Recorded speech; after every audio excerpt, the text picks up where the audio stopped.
Bugun biz Dongfeng AP008 gibrid elektromobilining ichidagi magnit maydon ko'rsatkichlarini tekshiramiz. Solishtirish uchun Deepal S07 elektromobilining ko'rsatkichlari bilan taqqoslab ko'ramiz.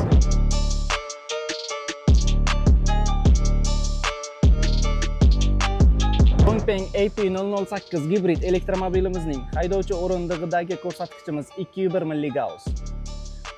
Haydovchi oyoq osti ko'rsatkichi 505 milligauss. Markaziy konsoldagi ko'rsatkichimiz 107 milligauss. Monitorimizdagi ko'rsatkichimiz 102 milligauss. Yon o'rindiq ko'rsatkichimiz 08 milligauss. Orqa o'rindiqni ham ko'rib o'tamiz.